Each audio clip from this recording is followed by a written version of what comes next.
வணக்கம். செல்வகுமாரின் மாலை வானிலை ஆய்வறிக்கை. அதிகாரப்பூர்வ வானிலை அறிக்கைக்கு இந்திய வானிலை ஆராய்ச்சித்துறை அறிக்கையை பார்க்கவும். 2025 நவம்பர் 3 திங்கட்கிழமை மாலை நிலவர ஆய்வறிக்கை. எதிர்பார்த்தது போலவே நேற்றைக்கு தொடங்கியதை விட இன்றைக்கு தீவிரமடைந்திருக்கிறது வட கடலோர வட உள் மாவட்ட மழை. தற்பொழுது சென்னை, திருவள்ளூர், காஞ்சிபுரம், செங்கல்பட்டு, ராணிப்பேட்டை, வேலூர், திருவண்ணாமலை மாவட்ட வடக்கு பகுதி இங்கெல்லாம் பரவலான மழைப்பொழிவு இடிமின்னலுடன் கொடுத்து வருகிறது. குறிப்பாக தாம்பரம், காஞ்சிபுரம், தண்டலம், ஸ்ரீபெரும்புதூர், பூந்தமல்லி எல்லாம் நல்ல மழை. அதே போல் தாம்பரத்திற்கும் ஈசிஆருக்கும் இடையே ஓஎம்ஆர்லாம் நல்ல மழைப்பொழிவு பொழிந்து கொண்டிருக்கிறது. இதை விட கூடுதல் மழைப்பொழிவு தற்பொழுது சென்னை மாநகரை நோக்கி நெருங்கி கொண்டிருக்கிறது. கிழக்கு காற்றின் காரணமாக, குளிர்விப்பின் காரணமாக வடமேற்கு வெப்ப நீராவி குளிர்வித்து மழைப்பொழிவை ஏற்படுத்தி கொண்டிருக்கிறது. ராணிப்பேட்டை மற்றும் காஞ்சிபுரம் மாவட்டத்திலையும், ராணிப்பேட்டை, வேலூர் மற்றும் காஞ்சிபுரம் மாவட்டம், திருவண்ணாமலை மாவட்டத்திலையும் தீவிரமடைய போகிறது. இந்த மழைப்பொழிவு இன்றைக்கு அந்த வடகடலோர வட உள் பகுதிகளில் மட்டும் மழைப்பொழிவை கொடுத்துவிட்டு சற்று தெற்கே வந்து விழுப்புரம், கள்ளக்குறிச்சி மாவட்டத்திற்கும் புதுச்சேரிக்கும் கடலூருக்கும் கொடுக்கலாம். ஒருவேளை இன்றைக்கு அது அந்த அளவிற்கு நெருங்கி வராவிட்டால் நாளை 4ஆம் தேதி மாலை இரவு கனமழை டெல்டாவிற்கு, நாளை இரவு நள்ளிரவு, அடுத்த நாள் 5ஆம் தேதி அதிகாலையில் கனமழை கொடுக்க இருக்கிறது. புதிய தலைகீழ் மாற்றத்தை டெல்டாவிற்கு வரக்கூடிய 4ஆம் தேதி இரவு, 5ஆம் தேதி அதிகாலை ஏற்படுத்த போகிறது.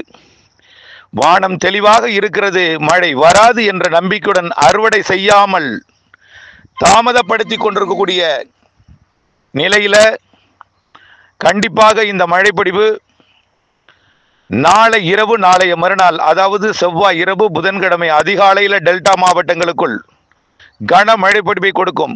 குறிப்பாக நாகப்பட்டினம், திருவாரூர், அதுலேயும் கோடியக்கரை, முனை, முத்துப்பேட்டை பகுதிகளெல்லாம் கனமழை காத்திருக்கு. அதோடு சேர்ந்து புதுக்கோட்டை, ராமநாதபுரம் மற்றும் சிவகங்கை மாவட்டத்திற்கும் கொடுப்பதற்கு வாய்ப்பு இருக்கு. வட இலங்கைக்கும் நாளைய மறுதினம் 5ஆம் தேதி மாலை இரவு என்ன ஆகும்னு பார்த்தீங்கன்னா, ஒட்டுமொத்த தமிழ்நாட்டின் கடலோர மாவட்டங்கள் மற்றும் அதனை ஒட்டியுள்ள உள் மாவட்டங்களுக்கும் கனமழை பொழிவை கொடுக்கும்.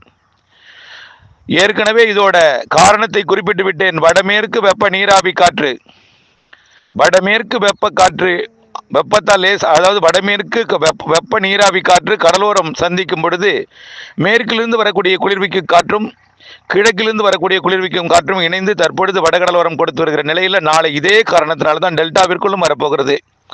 நாளை மறுநாள் அதிகாலை தான், அதாவது காலையும் மழைப்பொழிவு தொடர வாய்ப்பு இருக்கு. டெல்டாவிலே 5ஆம் தேதி புதன்கிழமை காலை 7-8 மணி வரைக்கும் கூட மழைப்பொழிவு தொடர வாய்ப்பு இருக்கிறது. புதன்கிழமை மதியம் மீண்டும் மழைப்பொழிவு தொடங்கும். டெல்டா மட்டுமல்ல, அனைத்து மாவட்டங்களுக்குமே மதிய மழைப்பொழிவு உண்டு. செவ்வாய்க்கிழமை இரவிலிருந்து மழையோட அளவு கூடுதலாகும். படிப்படியாக 5ஆம் தேதியிலிருந்து அனைத்து நாட்களும் மழை தான்.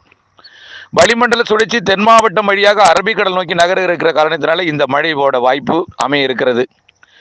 அதனைத் தொடர்ந்து புதிய நிகழ்வு தற்பொழுது மியான்மர் கரையோரம் இருப்பதும் மத்திய வங்கக்கடலுக்கு வந்து புதிய நிகழ்வோடு இணைந்து மத்திய வங்கக்கடல் பகுதியில் ஒரு காற்றழுத்த தாழ்வு பகுதியாகி 8ஆம் தேதி 9ஆம் தேதி வாக்கில் 10-11 தேதி வாக்கில் அது தீவிர தாழ்வு பகுதியாகி 12, 13, 14, 15 தேதிகளில் மண்டலம் வரை தீவிரமடையும் என்று எதிர்பார்க்கப்படுகிறது. அது டெல்டா மற்றும் வடகடலோரத்திற்கு நெருக்கமாக வந்து நிறைய மழைப்பொழிவை இந்த மாதத்தின் 10ஆம் தேதியிலிருந்து 16ஆம் தேதி வரை கொடுக்கும் என்று எதிர்பார்க்கப்படுகிறது.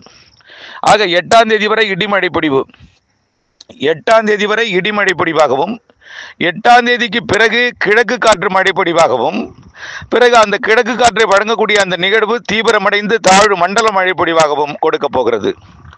அந்த நிகழ்வு தான் அடுத்த பருவமழையோட தீவிரத்தன்மை. அதுதான், அதற்கு பிறகுதான் பருவமழையே இருக்கிறது எனலாம்.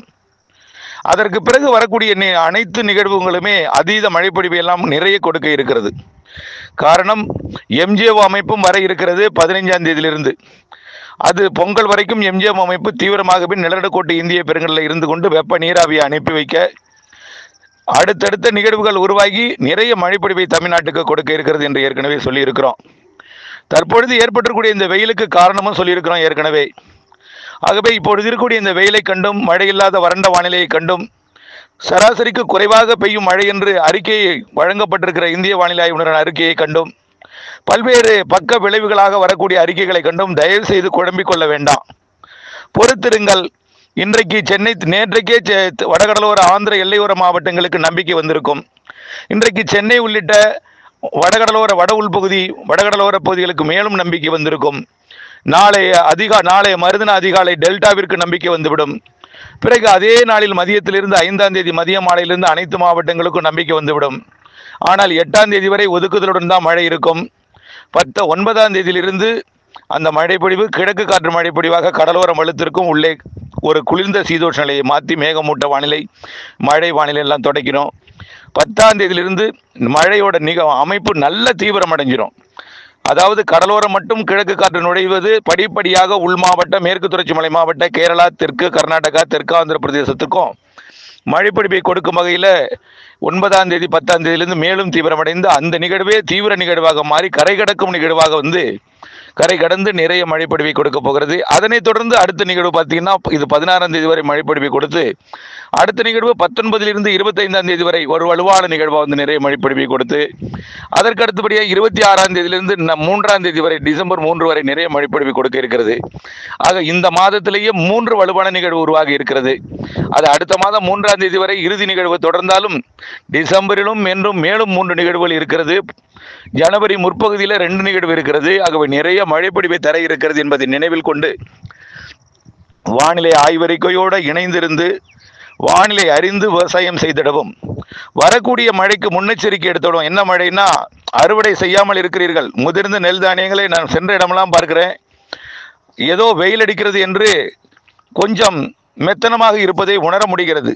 தயவு செய்து இந்த தகவலை அறுவடை விவசாயிகளுக்கும் உலர்த்தும் விவசாயி நெல்லை இன்னும் விற்பனை செய்யாமல் இன்னமும் உலர்த்தி கொண்டே இருக்கிறீங்க, நான் பார்க்குறேன் நிறைய இடத்துல. ஆகவே தயவு செய்து இனிமேல் மூடி பாதுகாக்க முடியாது. நாளை இரவு மழை வந்துவிடும் டெல்டாவிற்குள். அதிலிருந்து மழை தான் இரவு நேர மாலை நேர மழை பொழிவாக இருப்பது. 8ஆம் தேதியிலிருந்து கிழக்கு காற்று மழையாகவும் 10ஆம் தேதியிலிருந்து தாழ்வு நிலை மழையாகவும் பிறகு தாழ்வு நிலை கரை கடக்கும் அமைப்பாகவும் மாறி நிறைய மழைப்பொழிவை கொடுக்க போகிறது என்பதை நினைவில் கொண்டு இதுவரை மழை இல்லையே என்று குழம்பிக் கொண்டிருக்கூடிய விவசாயிகளுக்கும் 6ஆம் தேதியிலிருந்து ஆங்காங்கே ஒதுக்கி பெய்யக்கூடிய மழை 5ஆம் தேதியிலிருந்து பெய்யக்கூடிய மழை 6ஆம் தேதியிலிருந்து தீவிரமடைந்து 8ஆம் தேதிக்கு மேல் மேலும் தீவிரமடையும். ஒதுக்குதலுடன் இருந்தாலும் கவலைப்படாதீர். ஏரி குளங்களை உடனடியாக நிரப்பாது. அடுத்தடுத்த நிகழ்வு தான் நிரப்பும். ஒரு நிகழ்வு வந்தால் எல்லோரும் ஏரியையும் நிரப்பி விடாது. தயவுசெய்து கொஞ்சம் புரிந்து கொள்ள வேண்டும். ஒவ்வொரு நிகழ்வாக ஒவ்வொரு ஊராக மையமாக வைத்து அரபிக்கடலுக்கு போகும். உங்கள் ஊர் வழியாகவும் நிகழ்வு இருக்கிறது, உங்கள் ஊர் வழியாகவும் மழை தரும் அமைப்பு அமைய இருக்கிறது. நிறைய மழைப்பொழிவு எல்லா நிகழ்வும் எல்லா மாவட்டங்களுக்கும் மழை தரும் அமைப்பை கொடுத்தாலும் எல்லா நிகழ்வும் எல்லா இடங்களுக்கும் உங்களை முழு நிம்மதி அடையும் வகையில் ஏரி குளங்களே ஒரே வேளையில் ஒரு நிகழ்வே எல்லா ஏரியும் நிரப்பும் அளவிற்கு இருக்காது. காரணம், ஒரு ஏரி நிரம்பல்னா கூட அங்கிருந்து என்னை வாட்டுவீர்கள் என்பது எனக்கு தெரியும். உங்களுடைய கஷ்டத்தை என்னிடம் சொல்லி என்னையும் கடுமையான ஒரு இன்னலுக்கு ஆளாக்கி விடுவேர். சோர்வுக்கு டிப்ரெஷனுக்கு ஆக்கிடுவீங்க என்னையும். தயவுசெய்து புரிந்து கொள்ளுங்கள். நிறைய மழை இருக்கு, நம்பிக்கையுடன் இருக்க வேண்டும். வானிலை இருந்து விவசாயம் செய்திட பொறுமையும் காத்திர அன்போடு கேட்டுக்கொள்கிறேன். நடக்கும், நம்பிக்கை வேண்டும். நன்றி.